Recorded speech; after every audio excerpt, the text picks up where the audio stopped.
Well, we all saw Spider-Man's European Vacation. Yeah, the Griswolds are in it. Yeah. Look, kids, Big Ben, Parliament. Mm-hmm. That's the only line that's... Picking a poke is funny. Right. Yeah. Not much, though. So are we going to do a post-show spoiler talk? We can. We all saw it. Right. I liked it. I also liked it very much. I actually really liked it. I didn't like it as much as the first one. I think I liked it a little more. I think it's a little bit better than the first one as well. Me too. I'll tell you why I didn't like it as much as the first one. Why? And you can tell Without me why. spoilers. And yes, of course. And you can tell me why I'm wrong. Happy to. And this is something that I think I saw this on Red Letter Media when they talked about the first one. They said that what they really liked about the movie was that like the scale of the movie seemed appropriate for Spider-Man, especially like an early Spider-Man early in his career. He wasn't on some big, mission to save the world or like something was, things weren't blowing up. He was stopping arms dealers, like local arms dealers. He was very local. And I get like this one is, he's far from home, but now it's like the stakes are like way, way higher. And I don't know. It didn't have a lot of the I felt like the jokes fell flat in this one for me.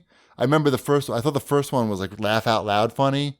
And this one was more like cute. That's all. I liked it. I thought it was good. I liked Shazam better. Mrs. Cheapy also liked Shazam better. I think you're both crazy. Okay, that's fine. I finally saw Shazam after your post. Oh. I picked it up. We watched it as a family in the living room. Okay. And it's not that I didn't like Shazam, but to say that Spider-Man is not to say Shazam's better than Spider-Man, I think is weird. Well, I mean, they reviewed very similarly. I think they both had a lot of jokes in them, and I think that the jokes were better in Shazam. And I didn't laugh at any of the jokes in Shazam. All right. I mean, in the theater I was in, definitely more people were laughing at Shazam. Was it people or rats? No, I go to nice theaters. Mm. I bet I don't like going, so if I go, I'm very. You're not selective. going to rat theater? I'm not going to the Long Island rat theaters that on Eastern Long Island. Yeah, the M in AMC stands for mouse. I liked it. It was very entertaining. I thought like all these movies are a little too long. I like Jake Gyllenhaal a lot. Like in anything, I thought he was good in it. Everyone was good in it. He was great in it, and like I'm a big fan of his. One thing about these Marvel movies, the same thing with Shazam. I'll say that too. No one is bad in these movies. The acting isn't bad in these movies. My man. You know what? I like Jason Momoa in Justice League. Justice League, you could honestly say the same thing. The problems with Justice League have nothing to do with the actors in Justice League. It's none of their fault. Well, that's because the problems are so big. But let's not talk about Justice League. Please don't mention Justice League again. I wasn't the one who brought it up. Snyder cut. We need the Snyder cut. No, we don't. We don't need anything. We don't need anything from that. I'm actually curious because I can't believe you saw Midsommar. Oh, okay. Yeah, we'll go right into that. So stay tuned after the show. We'll talk about Spider-Man more, I guess. Like I don't know how much more we're going to talk about. Not very long, but It'll be a quickie. Okay, so yeah, we saw. Look. Ty's at sleepaway camp. We're looking for activities. There's not that many movies out right now. So we're like, all right, this, I saw the trailer. I'm like, this looks like an art film. I understand it's supposed to be a horror film to a degree, but I was reading some of the reviews from the viewers, and some people were saying, oh, well, it's not even scary. It's just like a lot of talking. And I was like, all right, this is something that I heard it was super gory and really scary. Gory. It is super gory and super creepy, but it's definitely an art. It's like an indie art film, but it's happens to have a lot of gore and there's humor in it as well. But it's got a lot of style to it. In fact, it's one of these really rare horror movies that takes place during the day. There's only a couple scenes. I'm not a big gore person. It's only a couple scenes of gore. I would say. Look, at this point, anything you watch on Netflix is okay, maybe this is worse, but it's not that much worse. And I'm so practiced now. As soon as I can When you say worse, do you mean worse than the Adam Sandler Jennifer Aniston movie gore? Because that movie was pretty gory. No. I only made it 10 minutes through that. I watched that whole movie. I'm talking about like Jessica Jones, like the scenes where Jessica Jones. Jones. What was the guy's name? The bad guy who made people cut themselves? No, Purple Man. That was fucked up. Like, and people just slashing themselves up. Like, anyway, the point is you can look away at those scenes. I liked it. Midsommar. It's not, and it's more than just a movie about trying to be gross. It's about stuff. And, just like Moby Dick is not a movie about whale hunting. A book. The movie is about whale hunting. It's a book. It's a book. They made a movie. Did they? I don't know. They made a Tom and Jerry episode. I stand corrected. Thank you. Billy Budd is better anyway.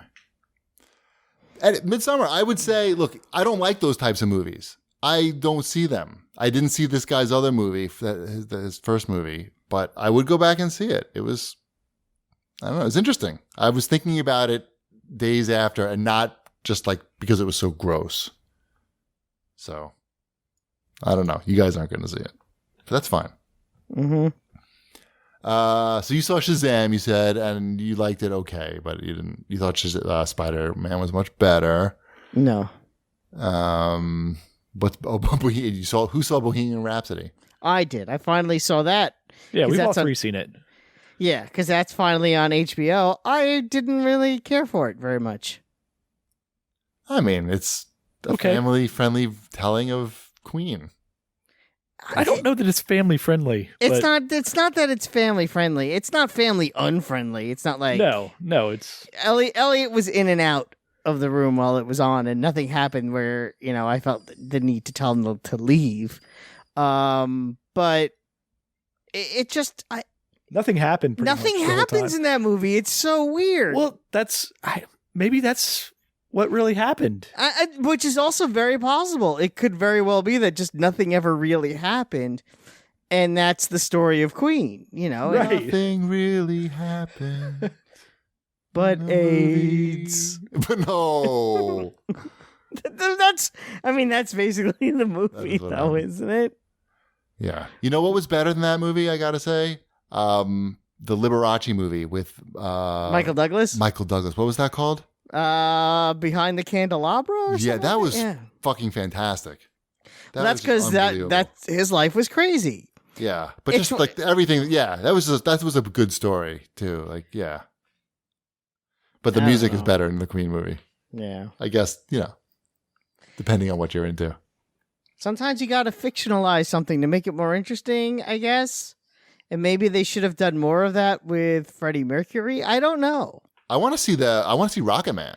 Yes, I want to see Rocket Man also. It just, like at one point in the movie, they're not a band. And then Freddie Mercury meets the drummer and the guitarist, Brian May and Roger Taylor. And he's like, yeah, let's start a band.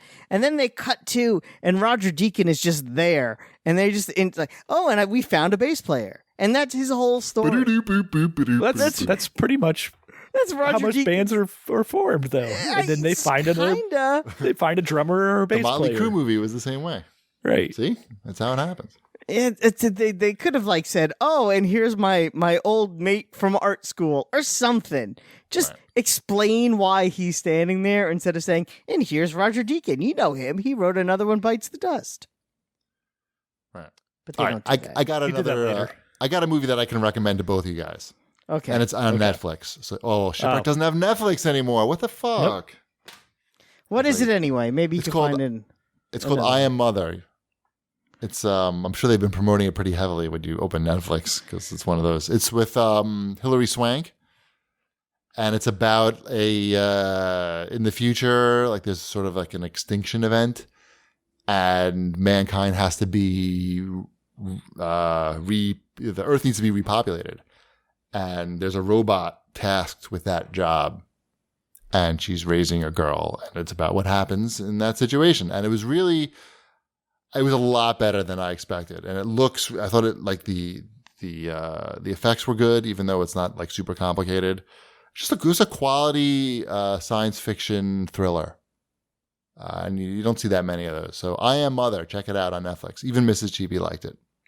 That's not such a ringing endorsement anymore after your Shazam comments. So What do you mean? No, what? No, Shazam's fun. This is not a fun. This is not like Shazam. You both like Shazam more than Spider-Man. I have to take every suggestion you have now with a grain of salt, the size of my Crocs. I'm not saying that Spider-Man was a 60 and Shazam was a 98. I can't believe you just said Spider-Man was a 60. I'm saying that we liked Shazam more. We thought it was a little more. It was funnier. What was it? Was it the CGI demons? Is that what it was? Is that what made it better? There's no CGI in Spider-Man. Yeah, those demons though. What they were supposed to represent the 7 deadly sins, but you couldn't tell what sin they were by just looking at them. Who cares? I did. Actually, we all did. It came up in our house by every person individually. Why don't the sins look like sins? I don't know. Except for gluttony. I don't remember. It was a while ago. Just saying. That's my big gripe with Shazam. Okay. Who do I take that up with? Nobody. You just got it off your chest. That's as far as it's gonna go. Ah, damn it. And I have this Velcro patch on my chest, too. How do I get that off? You gotta freeze it and then get a hammer. That's peanut butter and hair. Right. Have you seen the show Euphoria? It stars Mary Jane from Spider-Man.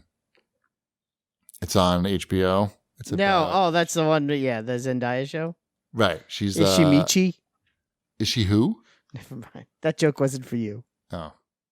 That was for the listeners. Right. It won't get that either.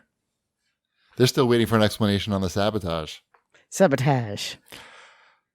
Anyway, she plays a drug addict in the show, and it's if you like shows that have like high school dating and sex and drug use, then this is the show for you. It's called Euphoria.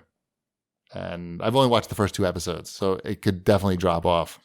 But it's very hardcore, so be prepared. There's some it's not as hardcore as Midsommar, but it's pretty fucking hardcore.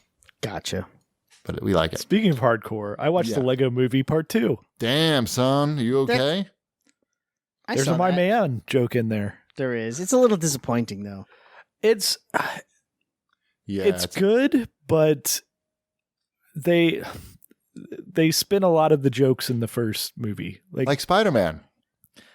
No, it's just that all of the themes and everything that this addressed were kind of already addressed in the first movie, and you didn't Spider-Man exactly know what to expect going into the first movie.